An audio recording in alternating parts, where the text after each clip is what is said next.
Hello everyone, स्वागत है आप सभी लोगों का आपके अपने यूट्यूब चैनल टेक्सीक प्रो में। तो आज की वीडियो से हम स्टार्ट करने वाले बहुत ही most important topic that is mass, weight and density के बारे में, द्रव्यमान, भार तथा घनत्व के बारे में हम पढ़ने वाले हैं।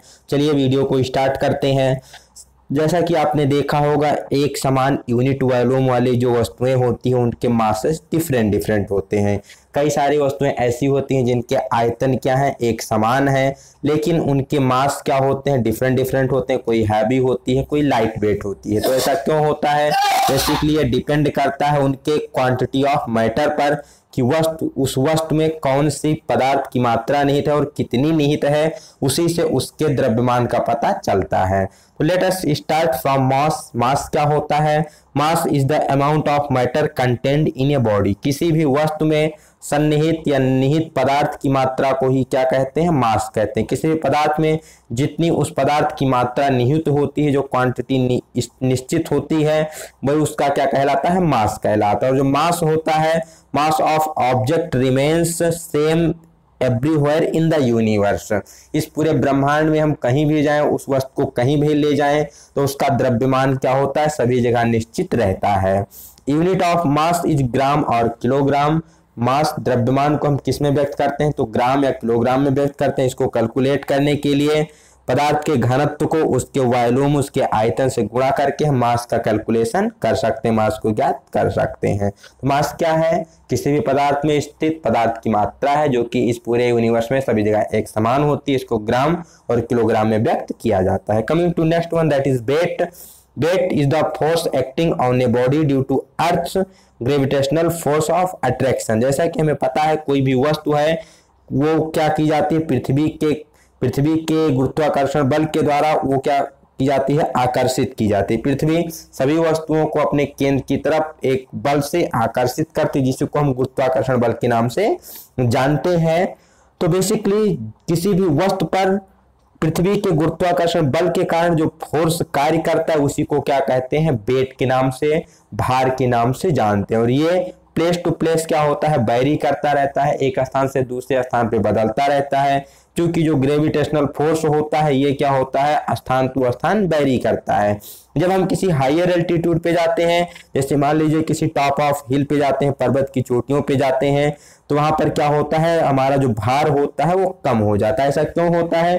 क्योंकि वहां पर ग्रेविटेशनल फोर्स का मान क्या हो जाता है? कम हो जाता है। इसके विपरीत जब हम किसी लोअर एल्टीट्यूड पे आते हैं, किसी निचले स्थान जैसे कि समुद्र के सतह के तल पे आते हैं, तो वहां पर क्या होता है? ग्रेविटेशनल फोर्स का मान काफी ज्यादा हो जाता है। इसलिए जो वेट होता है बॉडी का, वो भी क्या हो जाता है? काफी अधिक हो जाता है।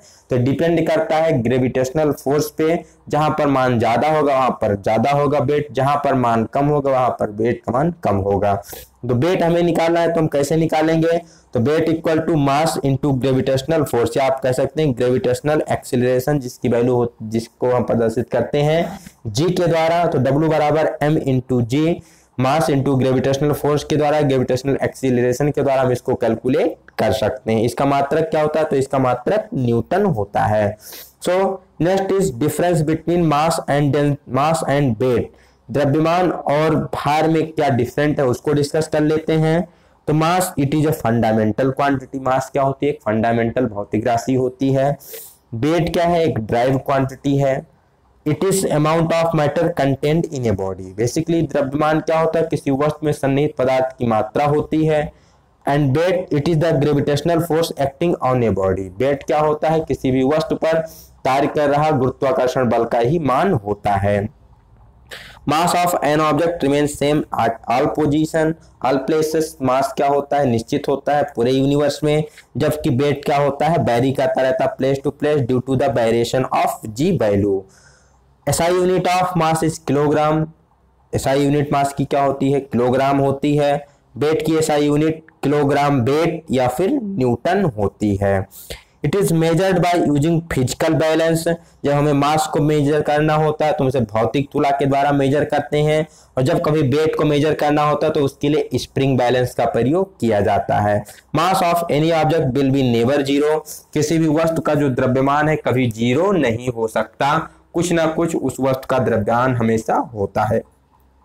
Always it is positive, but weight is zero when the gravitational force is zero. जब कभी भी गुरुत्वाकर्षण बल का मान क्या होता है, 0 हो जाता है, तो वहां पर हमारा जो भार होता है वो भी क्या हो जाता है, 0 हो जाता है।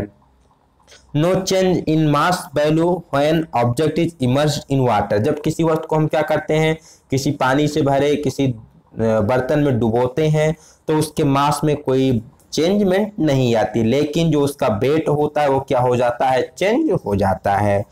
Mass it is a scalar quantity and vector weight it is a vector quantity. भार क्या है, बेसिकली एक सदिश राशि है और द्रव्यमान क्या है, एक अदिश राशि है। तो एक कुछ प्रमुख अंतर है द्रव्यमान और भार के बीच। उसके बाद चलते हैं next topic that is most important, density, जिसे हिंदी में कहा जाता है घनत्व। घनत्व क्या होता है? Density of a substance is the defined as the ratio of its mass per unit volume. किसी वस्तु के एकांक आयतन के द्रव्यमान को ही क्या कहते हैं, उस वस्तु का घनत्व कहते हैं। कोई भी वस्तु है उसके एकांक आयतन का जो द्रव्यमान होता है उसी को क्या कहते हैं, घनत्व कहते हैं। या कह सकते हैं किसी वस्तु का घनत्व उसके द्रव्यमान तथा आयतन का क्या होता है, रेशियो होता है। मास और वॉल्यूम का जो रेशियो होता है, अनुपात होता है, उसी को क्या कहते हैं, घनत्व कहते हैं। घनत्व को किसमें डिनोट किया जाता है, किसमें व्यक्त किया जाता है, तो इसको ग्राम पर सेंटीमीटर क्यूब, ये हो गया सीजीएस में। एसआई में किलोग्राम पर मीटर क्यूब में इसको व्यक्त किया जाता है। प्रदर्शित करने के लिए सिंबल रिप्रेजेंटेड बाय रो, इसको किससे प्रदर्शित करते हैं, रो के द्वारा इसको प्रदर्शित किया जाता है।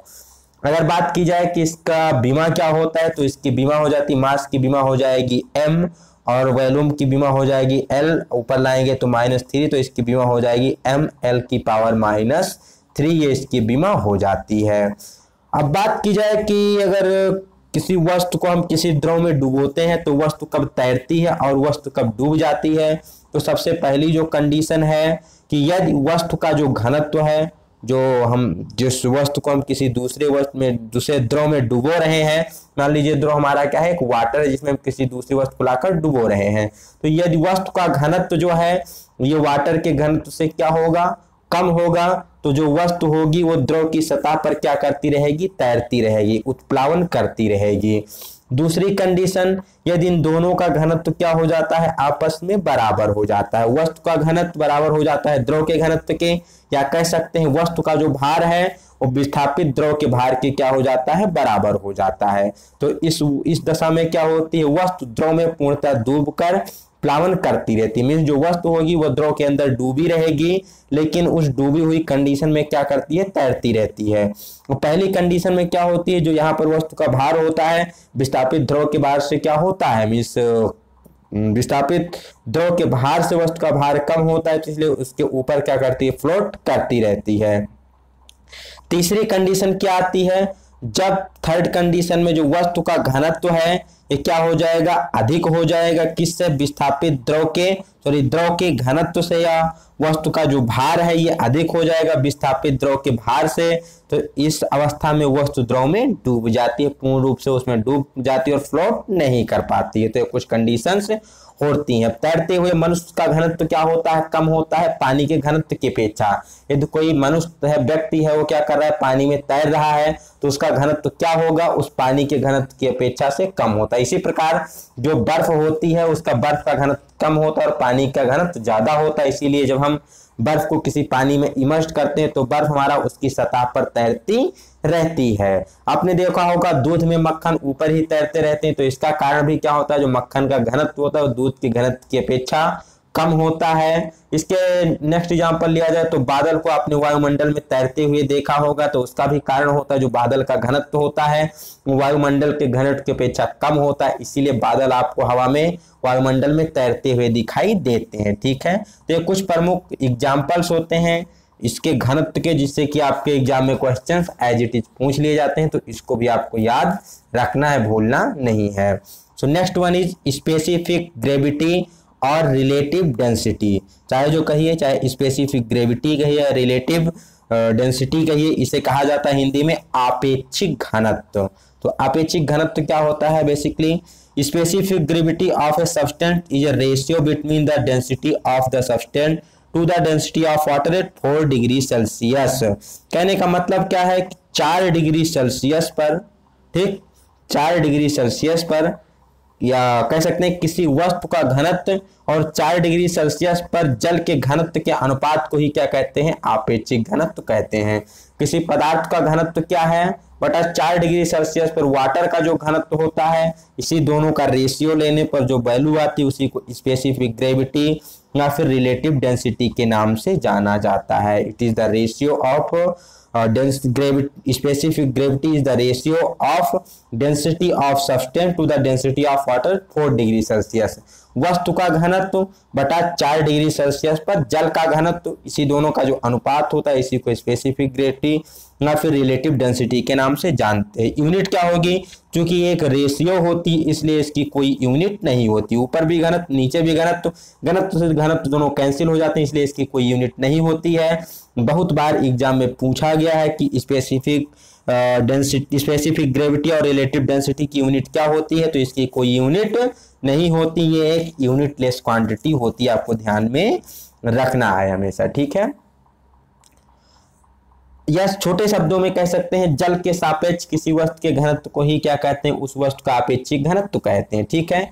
अब इसकी जो खोज आपेक्षिक घनत्व के एरिया में सबसे ज्यादा जो काम किया था वो आर्किमिडीज ने किया था, इसीलिए घनत्व वगैरह की पता लगाने के लिए आर्किमिडीज का प्रिंसिपल बहुत ही ज्यादा उपयोग किया जाता है। तो चलिए देखते हैं कुछ प्रमुख वस्तुओं के घनत्व के बारे में, किसका घनत्व कितना होता है। गोल्ड का डेंसिटी बात की जाए तो 19.3, मरकरी की 13.59, lead 11.35, silver 10.5, copper 8.79, steel 7.82, aluminium 2.72, जो बैटरी में एसिड प्रयोग की जाती है H2SO4 उसका 1.285, सी वाटर समुद्र के जल का घनत्व 1.02 होता है, जो सिंपल वाटर होता है उसका घनत्व 1 होता है। पूछा जाता है कि जो समुद्री जो जल होते हैं उसका घनत्व क्यों ज्यादा होता है, तो उसमें कुछ अशुद्धियां मिली होती हैं, साल्टी वाटर होता है इसलिए उसका घनत्व क्या होता है, सामान्य वाटर की अपेक्षा ज्यादा होता है।